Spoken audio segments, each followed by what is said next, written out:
Well, this is one that I've been dying to drive for a while now. This is the Ford Focus RS. Yes, it's made headlines because it has that drift mode that we've all heard so much about.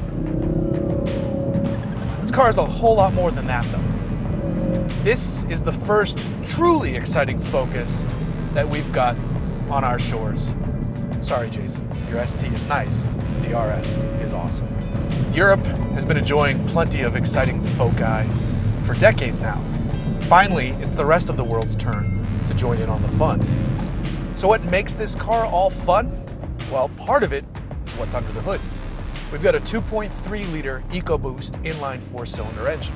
It's making 350 horsepower and 350 pound-feet of torque. And because it's an EcoBoost motor, all of that torque is available between 2,000 and 4,500 RPM. That is a healthy power band. Making use of all that power is an all-wheel drive system, a dynamic all-wheel drive system, because automakers love that word. This all-wheel drive system can send 100% of the available power to the rear wheels. More than that, it can send 100% of that available power to one or the other rear wheels, hence drift mode. Now, there are other modes. Right now, I'm in sport. I like sport because you get the crack and the pop from the exhaust, and the steering's a little stiffer and the engine's a little bit more responsive. There's a track mode, which puts all of the settings in sport. That means the dampers, the steering, the exhaust, the traction control, and the engine itself. All of that goes into sport mode in track mode. In sport mode, it's only steering, engine, and exhaust, not the dampers and not the ESC. Now, unsurprisingly, this car handles amazingly. This one specifically because it's fitted with the optional wheels that come shod in Michelin Pilot Sport Cup 2 tires. The standard tires are Super Sports, which are already awesome. Cup 2s are crazy sticky. I'd almost argue that it's overkill for this car because they're going to be very expensive to replace. And if you have fun in drift mode, you're going to ruin them very quickly. I believe a set runs $1,500 or something like that. But when you drive a Focus RS wearing those tires, you now have a car that has lateral acceleration capabilities of just over 1G. That is impressive. So the steering is excellent. The brakes are also awesome. Up front, you have nearly 14-inch Brembo rotors. Steering, good. Braking, good. Engine, awesome. Suspension, a little bit too aggressive.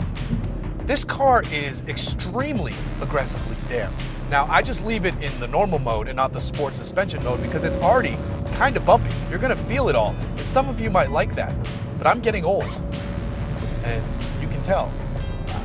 When you put it into the sport suspension mode, it's too much. It's like you're driving in a Honda Accord with cut springs.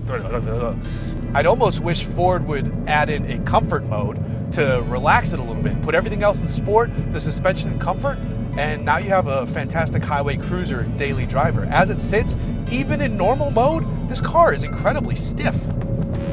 I usually don't say things are incredibly stiff,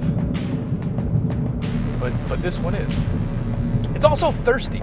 The joke with an EcoBoost motor is you either get boost or you get eco. You can't have both. Here, we've got the boost. Again, this is a 4-cylinder engine driving what's essentially a compact hatchback. I'm getting 13.8 miles per gallon. Yeah, that's not a lot. But I don't care because I'm having fun. The pedals are set up perfectly for heel towing. The all-wheel drive just flings into corners. This thing just feels wonderful. You get some exhaust pops and snarls on upshifts and downshifts depending on where you are in the rev range. And then you don't even have to really wait for the turbos to spool up. It just goes. It's ridiculous. And then you can easily set up for the next corner, heel toe downshift into it, and go. This thing is amazing on a canyon road. It must be an absolute blast on a racetrack. So what are we dealing with in terms of competition for this car? It's pretty simple. We've got the Golf R and the Subaru STI. Subaru STI loyalists love their car, but they know it needs to evolve. We need a new engine in there, we need more power, we need more excitement. It looks good, the interior is better, but now the performance needs to come way up because the Focus RS has raised the bar. The Golf R is wonderful. even with less power, the interior is the nicest of all three. It's very premium in there. It's a baby Audi. This one fits somewhere in between the two. You've got these heavily bolstered, super racy Recaro seats, which I actually wish we could get the seats they get in Europe because they look a little bit more relaxed. You've got a much improved sync system over past sync systems that I've dealt with. I haven't driven a lot of new Ford product in recent years, but the last one I drove, the sync system wasn't great, and here it's fine. All the touch materials are where you'd expect them to be for a Ford, you know, not for a $40,000 vehicle, but you make compromises when you buy, you know, a hot hatch like this. You're not going to get leather and wood, and you don't want that here. This is aggressive boy racer excitement. The shift lever feels great in your hand. The throws are nice and precise.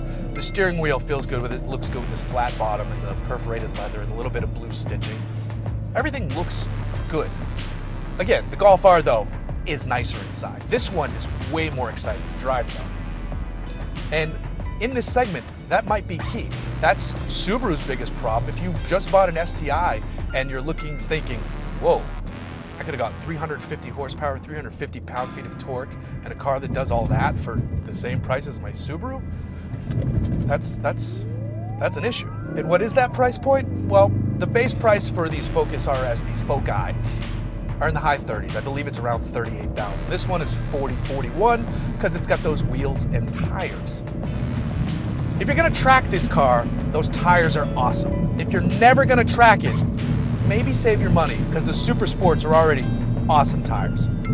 You're gonna be really pissed the first time you go to replace your Sport Cup 2s and be like, huh? This definitely stands out against the other Foci out there on the road. The front end is way more aggressive. It's got ducting for the brakes. It's got that really aggressive mouth.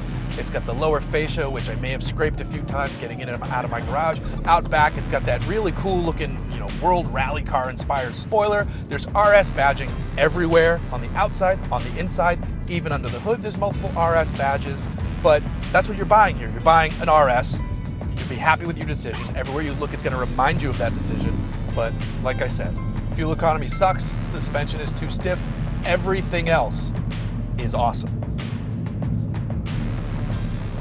If they want to license it and call it Hoon mode, we could talk about that for it. Though I think they have someone who is already on their payroll who might have more experience in that area.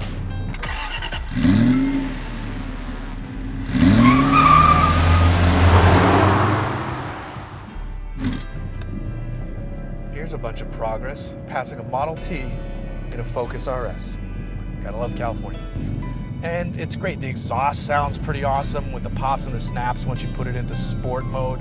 I've actually been shuttling my daughter to and from daycare in this, and you can find where in the rev range on upshifts and downshifts it's gonna make that noise, and she laughs at it and we both go pop, pop, pop, and it's awesome. I love the fact that she likes this car for the pop, pop, pop makes this car more enjoyable for me, but that's something that not everybody's gonna resonate with, so whatever.